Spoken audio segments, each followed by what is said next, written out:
The views expressed on this episode, as with all episodes of We Hate Your Baby Daddy, are based solely on our personal opinions and shit we heard in the streets. The content here should not be taken as indisputable fact. This show is for entertainment purposes only, so enjoy and don't come for us.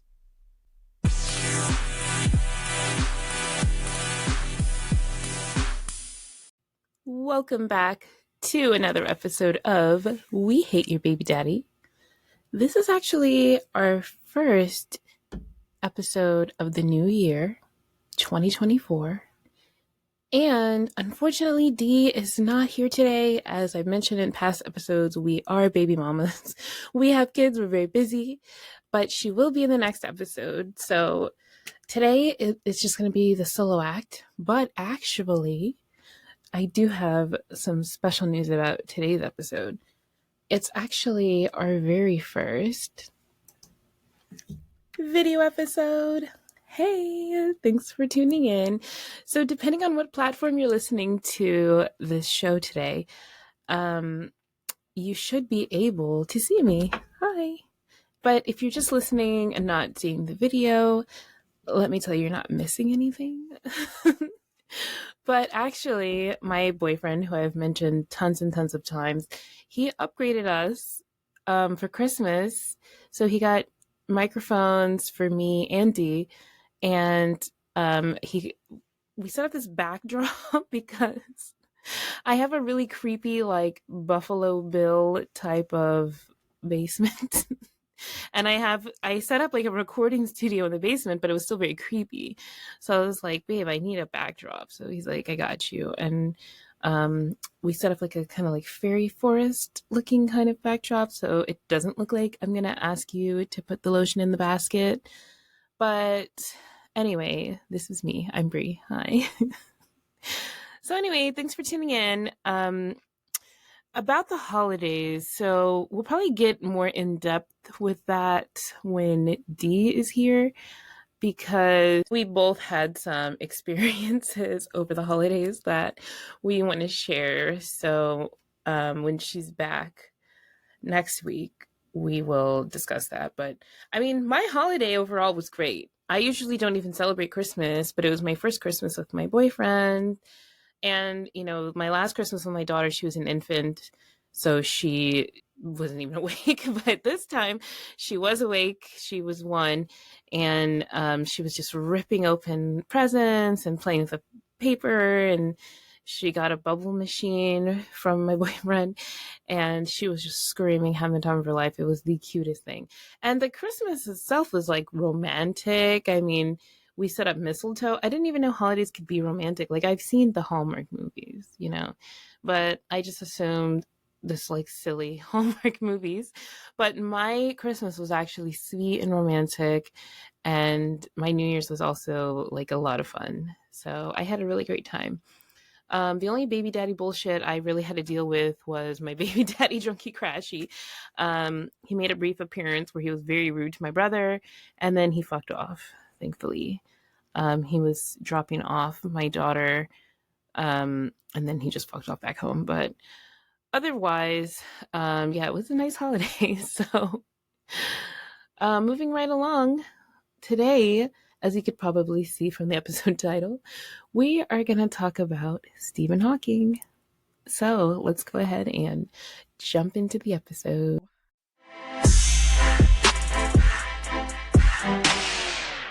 So Stephen Hawking has been in the news recently and all over social media in a lot of really offensive memes about him. I'm sorry. I'm trying not to laugh because it's not funny. I mean, apparently he was on Epstein's island on the plane, and there were some things about little people doing math equations that he, I guess, was into. I don't know. It was gross. It was really gross. And a lot of people are like, well, you know, how did he make that happen? How was he able to do things? You know, he was a quadriplegic. I mean, actually, I think there's another term for what he was. I would have to look it up. Let's see. He had motor neuron disease, which I don't know what that is, but it made it so that, I mean, you saw him. We don't need to get into that. You saw what he looked like. Anyway, so this episode really isn't about that, but I mean, it's kind of like a historical baby daddy episode, right? Because he was born in like the 40s. Like he was born in like 1942. He was old, and he lived a very long life, which was interesting because with his diagnosis, his life expectancy was supposed to be pretty short, but he lived a long time. I think he was like 76 when he finally croaked. And I'm sorry, I'm going to be mean about him because it's like, even though he like contributed a lot to like the study of mathematics and the theoretical physics and applied mathematics, whatever. When I read the things about what he did on Epstein's Island, I'm horrified. I'm horrified. I mean, I already was looking at him sideways because I saw that movie. There was a movie that was based on his first wife, Jane's autobiography. I don't know. But they made this movie, and they left some parts out. But I mean, listen, I'm on Jane's side. Let me tell you what happened. Let's dig down into what happened. So basically, his first wife, because the man had 2 wives, had 1 baby mama, and that was Jane, Jane Wilde, and they had 3 kids together. So ironically, Stephen Hawking met Jane at a party. I'm sorry. From what I understand, it was a regular party. It wasn't like an Epstein party. It's like making me nauseous to think about it, the whole Epstein thing. So, excuse me. Anyway, he met Jane Wilde at a party. And then I think like a year later is when he was diagnosed with the motor neuron disease. And I think he didn't tell her about it right away. I think he kind of waited until she was already like in love with him, which, I mean, how many of us have baby daddies that didn't tell us certain things about them until it was a little bit late in the game? For example, with mine, Drunky Crashy, being an alcoholic. I didn't know that. Like, when I first met him, I just thought, oh, he's like me. He likes to party. He likes to have a good time. No, when he drinks, nobody has a good time, okay? But anyway, with Stephen Hawking, he was diagnosed with this condition. And at that point, she was like, well, okay, I guess, let's get married. He had a shortened life expectancy due to this condition. So honestly, him living as long as he did, I'm sure we were all shocked. I'm sure no one was as shocked as Jane was. Poor thing. So one of the things about Stephen Hawking that really pisses me off and makes him such a shitty baby daddy is that after he married Jane, so they moved to Cambridge so that they could be near where he worked. And they had 3 kids. And at the time, I mean, she was in a PhD program. He was, working in the Department of Applied Mathematics and Theoretical Physics. Sorry, I'm looking at my show notes. And so after they were married, they had 3 kids. They had Robert, who was born in May 1967, Lucy, born in November 1970, and Timothy, born in April 1979, probably an Aries like me. And so, with 3 kids, she couldn't keep up with her PhD program. So she stopped doing it. And Stephen Hawking, his condition just got worse and worse and worse to the point where, he needed like nurses and round the clock care and stuff. So not only did Jane have to quit her PhD program, she had to stay home and raise 3 kids. And that's doing all the cooking, all the cleaning, everything by herself.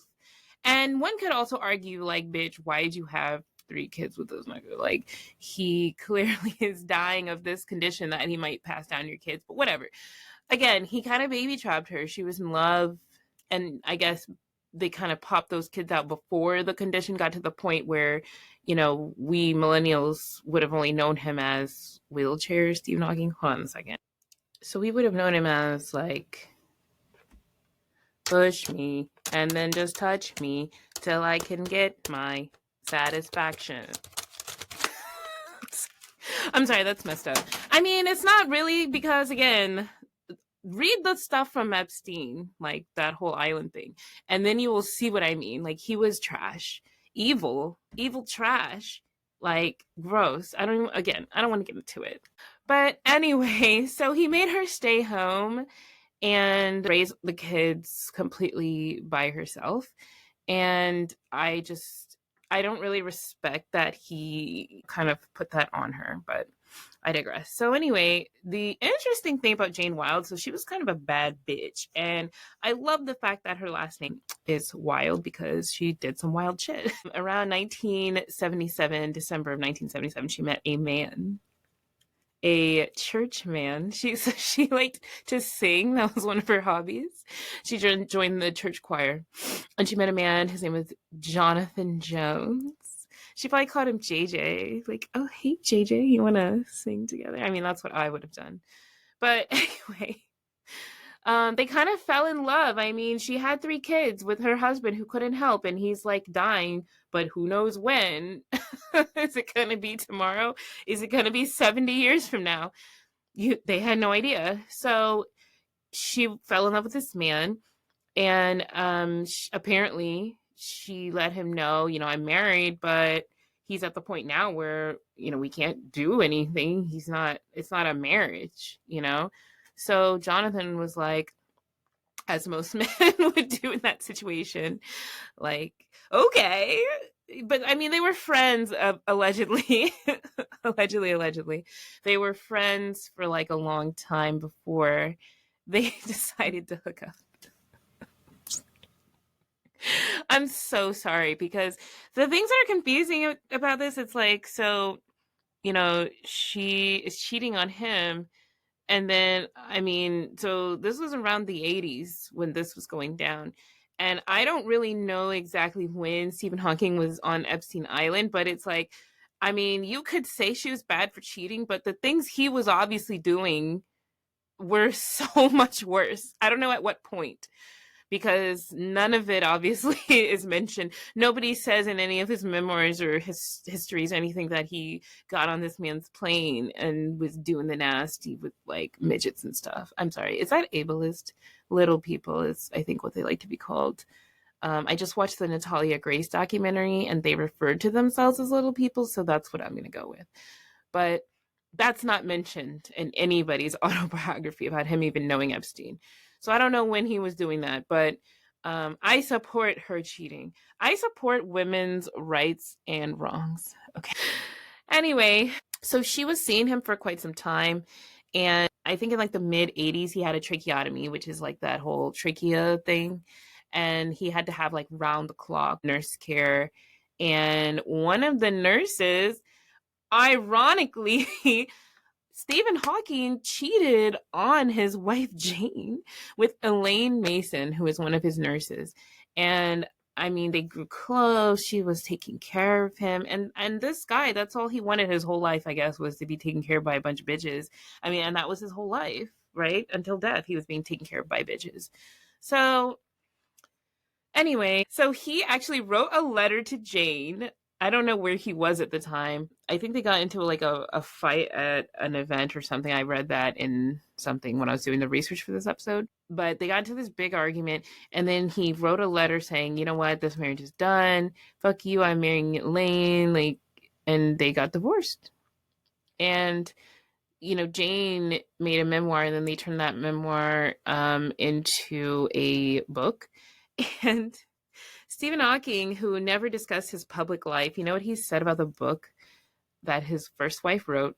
He said, I don't read books about myself. Like, bitch, it wasn't about you. How are you going to say, oh, I don't read books about myself? It was about her, and you were mentioned. Okay. That's the thing. It's like, throughout history, you see how they take like women's experiences and center it around men. I mean, you were her husband. You were mentioned. It wasn't your book. And I bet you he read it. Like, this man's ego. I mean, I bet you somebody read it to him. Okay. I know he wasn't turning pages. I'm sorry. I'm so sorry. Okay. So anyway, so after his second marriage, which was to Elaine, they didn't have kids together. I don't think he could do it at this point. Apparently he just liked to watch a lot. So, but I don't know what he was doing with her. But his family was like, oh, this is probably like an abuse type of situation. Because I think at this point he might have had some coins from doing all the mathematics shit. I mean, I don't know. I'm not an intellectual. I'm not in those circles. I have no idea.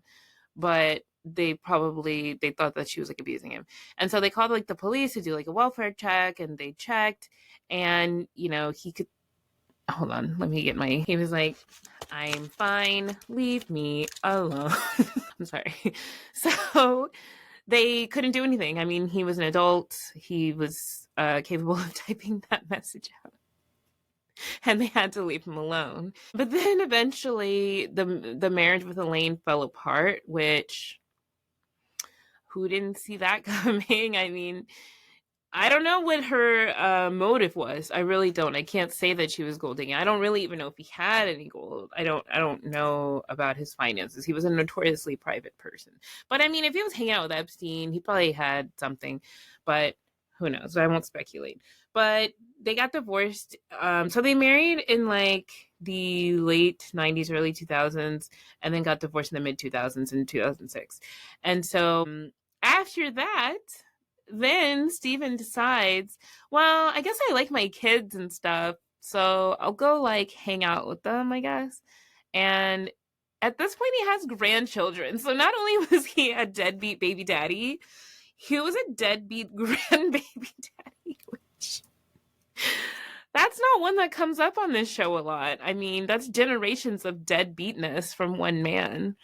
So he actually ended up having a close relationship with Jane towards the end of his life, and re-released like a nicer version of her book that described him more nice, I guess. I mean, I wouldn't have done that, but she's better than me. And so I don't know if you guys saw that movie, The Theory of Everything. It came out in 2014. I mean, that's the only reason that I even knew that he was a baby daddy, is because I saw that. And I was like, this nigga had kids? I remember in 2014, I would have been 24 years old, sitting there eating popcorn like, he had kids? I'm sure everybody thinks that. And again, is that ableist? I mean, I don't know, but I just was not expecting that. But anyway, I want to read to you guys some of the things that were different in the movie versus like in real life. So apparently his close friends said that the actor who played him, Eddie Redmayne, they said that he played him far gentler and more sensitive than Steven actually was in real life. I didn't know this, but apparently Steven was kind of a douchebag. Like, he was typing some mean shit to people. I didn't know that. I mean, I guess I just never really thought about the type of personality he had. All I ever saw was him, like, he was on an episode of The Simpsons, or he gave boring talks. He gave boring types. I'm so sorry. I'm gonna stop. He gave boring speaking engagements about mathematics and shit, but I never really thought about the type of person he was. But yeah, he was a piece of shit baby daddy, deadbeat, didn't talk to his kids for years because he found another bitch, and moved on from them. But yeah, apparently he was kind of a dick, so I thought that was interesting. Also, in the movie, and I recall this, they made it seem like it was very amicable. They were just like, you know what, it's not working. She's like, I've got my man, and he's like, well, I've got this nurse bitch I'm talking to. And they just like kind of went their separate ways kindly. But in reality, apparently they were on vacation, and they got into a screaming match, which I'm like, can you imagine getting screamed at by Stephen Hawking? I don't know if he could still talk at that point. I don't think he could. So I'll let you guys imagine what that was like. I'm not going to do another impression because I feel like it's getting mean. But yeah, they got into like a huge screaming match, and then he left the vacation, and then he wrote her a letter, and he said, I'm leaving you specifically for Elaine Mason, which they don't say that in the movie. And some other things. Okay, this is the last thing, but apparently in the film, they say that Stephen Hawking got his voice from an answering machine, which I remember that I was like, that's kind of weird. but it's actually the voice of Dr. Dennis H. Klatt, who was an American researcher in speech and hearing sciences. Which I'm like, why did they change it in the movie to say that it was a freaking answering machine? Like, it's kind of weird. Like, you guys can't call me ableist if that movie was made. Anyway, all in all, like, I think only one of his kids is famous for something. I want to say it's Lucy. I don't really know what for. Probably something boring. Let's find out. Catherine Lucy Hawking. She goes by Lucy. She's an English journalist, novelist, educator, and philanthropist. And that's pretty cool. So I guess he did have some coins, because your kids don't grow up to do those kind of things, including being a philanthropist, unless you have some coins. So that's nice. The other ones, you don't really know that much about them. Like, I guess they kind of take after their dad, not in like the horrid, perverted ways, but as far as like being private, which there's nothing wrong with that. There's absolutely nothing wrong with that. As far as Elaine Hawking, I don't know what became of her. I mean, hopefully in the divorce in 2006, she got some coins. Even though I think I'm kind of like side-eyeing her a little bit for what she did, I still, like I said, I support women's rights. I support women's wrongs. So I hope wherever she is, I hope she's happy. And Jane, she's 79. So she's a little old lady minding her own business. She was married to Stephen Hawking for 30 years. Ooh. Honestly, I wonder if she knows about this Epstein stuff, has heard about it, if she's going to comment. I mean, I doubt she'll comment on it. Like, if she's coherent, like, I would love to know her side. But, she's kind of like, a lot of the first baby mamas, they do tend to be pretty quiet. So I doubt she'll come out and say anything. But, hey, now you guys know all about Stephen Hawking, the probable alleged pedophile, who is now thankfully dead. I think he just kind of like passed away finally from this disease that they thought he would pass away from in his 20s. But on a scale like of disturbing shit, he's pretty high up there. Just the fact that, I mean, there are several witnesses, female witnesses, so you can trust them, who have gone on record and said that they personally saw Stephen Hawking several times on Epstein's like pedo island. So I would say on a scale of like a Kevin Federline benign baby daddy to a Thomas Jefferson, I enslaved my own kids baby daddy, I think he's actually on par with Thomas Jefferson. Just not even based on the pedophile island stuff, but also like he basically just abandoned his kids. I mean, we need to do an episode on Steve Jobs, because it's something about these like really smart, like tech mathematical type of guys that they're just like, this is all I care about, fuck these kids. Or like NBA Youngboy, who recently came out and said, he was in an interview and the guy's like, so how do you like parenting? He's 11 kids, NBA Youngboy, the rapper. And the guy's like, how do you like parenting? He was like, I don't really care for it. And the guy's like, what are you talking about? You have 11 kids. One of them is sitting on your lap right now while we're doing this interview. How can you say that? And he's like, it's just not for me. I would prefer to be rapping all the time. That's what I want to be doing, is my music. And I'm just like, bro, can you imagine if baby mamas parented their kids like baby daddies do? We would all be in jail for child neglect, because these guys can just fuck off and do rap and do math and build iPhones, and in their stories, you never hear about the sacrifices of the women in their lives. It's either the mom, like the baby daddy's mom, that's stepping up, or it's the baby mama that's stepping up. It's always some woman in the background that makes it so you have your legacy, you have your progeny, but you don't actually have to do any of the fucking work. You can show up at the end of your life and be like, you know what? I give a shit about my family now. Do, or no. I don't know how he moved in that thing. Looking at pictures after I know what I know, or videos of Stephen Hawking, is disturbing to me. So I don't know how he moved that thing. I want to say it was like a button press. I don't know.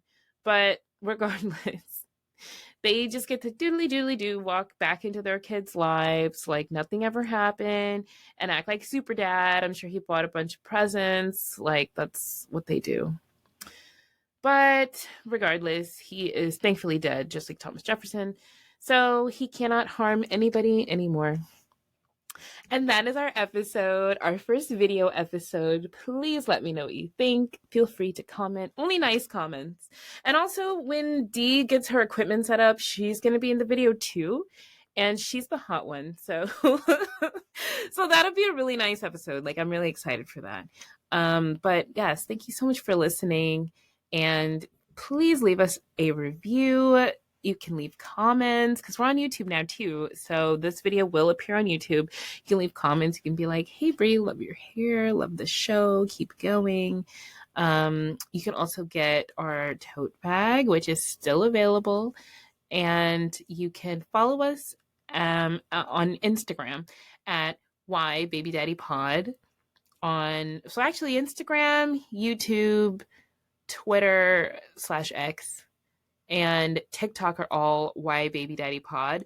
On Facebook, which now we have a Facebook page where We Hate Your Baby Daddy Podcast is the name of the page. So you can go ahead and like and follow, subscribe. You can see when we post like reels and things like that and updates, and you can comment. And also I think you can leave reviews on there as well. So that is our episode. Thank you so much for listening. Please like and subscribe and review. And see you next week. Bye.